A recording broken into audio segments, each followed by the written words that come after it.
আপনি জানেন কি গর্ভবতী অবস্থায় ভুলভাবে ঘুমালে আপনার বাচ্চার জীবন ঝুঁকিতে পড়তে পারে? গর্ভাবস্থায় অন্যান্য বিষয়গুলোর সাথে ঘুমানোর ভঙ্গির দিকেও বিশেষ মনোযোগ দেওয়া দরকার। আসসালামু আলাইকুম। মেডিটক উইথ নাইমুর ইউটিউব চ্যানেলের আজকের ভিডিওতে আপনাদের সবাইকে স্বাগতম। ডিয়ার অডিয়েন্স, আজকের ভিডিওতে আমরা জানার চেষ্টা করব গর্ভাবস্থায় কোন ভঙ্গিতে ঘুমানো বিপজ্জনক, কোন ভঙ্গিতে ঘুমানো সবচেয়ে নিরাপদ, আর কিভাবে ঘুমের অভ্যাস ঠিক করবেন। ভিডিওটি শেষ পর্যন্ত দেখুন, কারণ ভিডিওর শেষে গর্ভবতী মায়েদের করা কিছু কমন প্রশ্ন ও তার উত্তর দেওয়া আছে।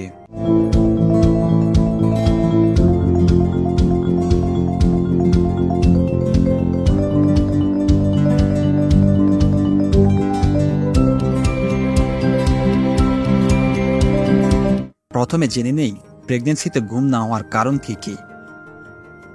গর্ভাবস্থায় ক্রমাগত হরমোনাল চেঞ্জের কারণে ঘুমের ব্যাঘাত ঘটে। লেগ ক্র্যাম্পস বা পায়ে অস্বস্তিকর ব্যথার জন্য ঘুমের সমস্যা হতে পারে। ঘন ঘন প্রস্রাবের বেগ আসার ফলে ঘুমের প্রবলেম হয়। কোমর ব্যথার জন্য ঘুম ভালোভাবে নাও হতে পারে। বুক জ্বালাপড়া করা বা অ্যাসিডিটির সমস্যার জন্য ঘুমের ব্যাঘাত করতে পারে। প্রেগন্যান্সির সময় ঘুমের ভঙ্গি কেন গুরুত্বপূর্ণ? গর্ভাবস্থায় একজন মায়ের ঘুমানো মানে শুধু তার বিশ্রাম নয়, বরং গর্ভের শিশুর স্বাস্থ্য বিকাশের সাথে সরাসরি সম্পর্কযুক্ত।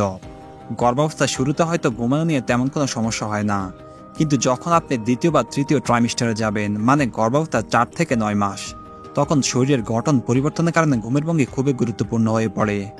এই সময় গর্ভাশয় বড় হতে থাকে এবং এটি শরীরের ভেতরের গুরুত্বপূর্ণ রক্তনালীর উপর চাপ সৃষ্টি করে। বিশেষ করে একটি বড় রক্তনালী, ইনফেরিয়র ভেনা কাভা, যা শরীরের নিচের অংশ থেকে হৃৎপিণ্ডে রক্ত ফেরত নিয়ে আসে। সেটিতে প্রেশার বা চাপ পড়লে মা ও শিশুর উভয় রক্ত সঞ্চালন ব্যাহত হতে পারে, যার ফলে রক্তচাপ কমে যাওয়া, শিশুর দিকে অক্সিজেন সরবরাহ কমে যাওয়া, বাচ্চার নড়াচড়া কমে যাওয়া, এমনকি মৃত শিশুর ঝুঁকিও বাড়তে পারে। কোন ঘুমের ভঙ্গি সবচেয়ে বিপজ্জনক? চলুন জেনে নেই কোন কোন ভঙ্গিতে ঘুমানো উচিত নয়। নাম্বার 1, চিত হয়ে শোয়া, অর্থাৎ পিঠের উপর শুয়ে ঘুমানো। যখন একজন গর্ভবতী নারী পিঠের উপর ঘুমান, তখন গর্ভাশয়ের বাড়তি ওজন সরাসরি চেপে বসে তার শরীরের পেছনের দিকে থাকা গুরুত্বপূর্ণ রক্তনালী ইনফেরিয়র ভেনা কাভাতে। এই রক্তনালীটা শরীরের নিচের অংশ থেকে রক্ত টেনে নিয়ে হৃৎপিণ্ডে ফেরত নিয়ে আসে। যখন এই রক্তনালীর উপর চাপ পড়ে, তখন মায়ের শরীরে রক্তচাপ হঠাৎ করে কমে যায়। মায়ের হৃদস্পন্দন অনিয়মিত হয়ে পড়ে, মাথা ঘোরা, দুর্বলতা এবং বমিভাব দেখা দিতে পারে। সবচেয়ে ভয়ঙ্কর হলো বাচ্চার দিকে পর্যাপ্ত রক্ত ও অক্সিজেন না পৌঁছানো। ফলে শিশুর হৃদস্পন্দন কমে যেতে পারে এবং অনেক সময় শিশুর মুভমেন্ট বন্ধ হয়ে যেতে পারে। এই অবস্থায় শিশু মৃত্যু ঝুঁকিও তৈরি হয়। গবেষণায় বলা আছে, যুক্তরাজ্যের স্টিলবার্থ রিসার্চ গ্রুপের রিপোর্ট অনুযায়ী যারা নিয়মিত পিঠের উপর ঘুমান, তাদের গর্ভকালে মৃত সন্তানের ঝুঁকি 2 থেকে 3 গুণ বেশি। কারো কারো মতে শেষ 3 মাসে নিয়মিত পিঠে ঘুমালে শিশু শ্বাস প্রশ্বাস ও হৃদস্পন্দন থেমে যেতে পারে। নাম্বার 2, পেটের উপর শোয়া। গর্ভাবস্থার শুরুর দিকে এটা সমস্যা না হলেও গর্ভাশয় বড় হওয়ার পর পেটে শোয়া একেবারে এড়িয়ে চলতে হবে।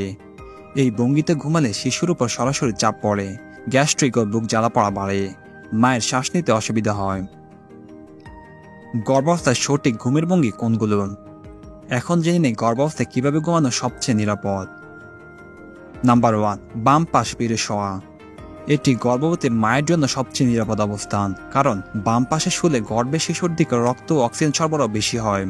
মায়ের ফুসফুসের উপর চাপ কম পড়ে, ফলে শ্বাস প্রশ্বাসের কোনো সমস্যা হয় না। হজম ভালো হয়, যার ফলে গ্যাস্ট্রিকের সমস্যাও কমে যায়। পা ফোলা বা শরীর ভারী লাগার সমস্যাও কমে যায়। তাছাড়া বাম পাশে ঘুমালে কিডনির কার্যকারিতা ঠিক থাকে। নাম্বার 2, ডান পাশে ফিরে শোয়া। ডান পাশে ঘুমানো তুলনামূলকভাবে নিরাপদ হলেও বাম পাশে ঘুমানো সবচেয়ে উপকারী বলে প্রমাণিত। বিশেষ করে রাতে ঘুমানোর সময় এই অভ্যাস গড়ে তুলে অনেক সমস্যা দূরে থাকে।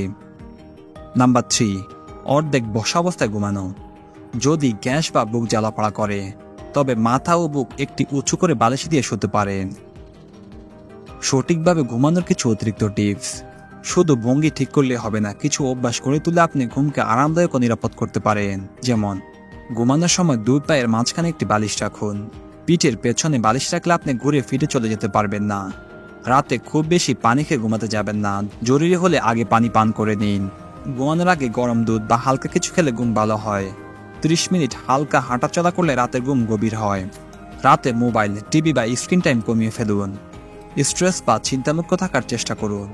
যদি আপনার বিছানা খুব শক্ত বা খুব নরম হয়, তবে একটি উপযুক্ত ম্যাট্রেস বেছে নিন। কখন ডাক্তারের কাছে যাবেন? ঘুমের সমস্যাগুলো যদি খুব বেশি বেড়ে যায় বা গর্ভে অস্বাভাবিক কিছু অনুভব করেন, তাহলে দেরি না করে চিকিৎসকের শরণাপন্ন হন। নিম্নোক্ত লক্ষণগুলো যে কোনো একটি থাকলে ডাক্তার দেখান। ঘুমাতে গিয়ে শ্বাস নিতে সমস্যা, মাথা ঘোরা বা চোখে অন্ধকার দেখা, গর্ভের বাচ্চা নড়াচড়া করছে না, শরীরের অস্বাভাবিক ফোলাভাব, বুক ধড়ফড় করা বা প্রচণ্ড ক্লান্তি, ঘুমের সময় হাত পা অবশ হয়ে যাওয়া। চলুন এবার জেনে আসি গর্ভবতী মায়েদের কিছু সাধারণ প্রশ্ন ও তার উত্তর। গর্ভাবস্থায় বালিশ ছাড়া ঘুমানো যায় কি? যায়, তবে বালিশ ব্যবহার করলে আরাম বাড়ে এবং সঠিক অবস্থানে থাকা সহজ হয়। কখন থেকে পাশ ফিরে ঘুমানো শুরু করা উচিত? দ্বিতীয় ট্রাইমিস্টার অর্থাৎ 4 থেকে 6 মাস থেকেই শুরু করা ভালো, তবে তৃতীয় ট্রাইমিস্টারে সেটা অবশ্যই পালন করতে হবে। পিঠে শুয়ে ঘুমালে কি বাচ্চা মারা যাবে? সবসময় এমন হয় না, তবে ঝুঁকি এড়াতে পাশ ফিরে শোয়া সবচেয়ে নিরাপদ। মনে রাখবেন, গর্ভাবস্থার নিয়মিত চেক আপ ও চিকিৎসকের পরামর্শ নেওয়া সবচেয়ে ভালো সিদ্ধান্ত। প্রিয় মা, গর্ভাবস্থা একটি সুন্দর যাত্রা, তবে একটুখানি অসচেতনতা আপনার ও আপনার শিশুর জন্য বড় বিপদ ডেকে আনতে পারে। এই ভিডিওটি যদি আপনার কাছে উপকারী মনে হয় তাহলে লাইক দিন, শেয়ার করুন এবং কমেন্ট করে জানান আপনি কিভাবে ঘুমানোর অভ্যাস পালন করছেন। আপনার আরও কোনো প্রশ্ন থাকলে কমেন্টে লিখুন, আমি উত্তর দেওয়ার চেষ্টা করব।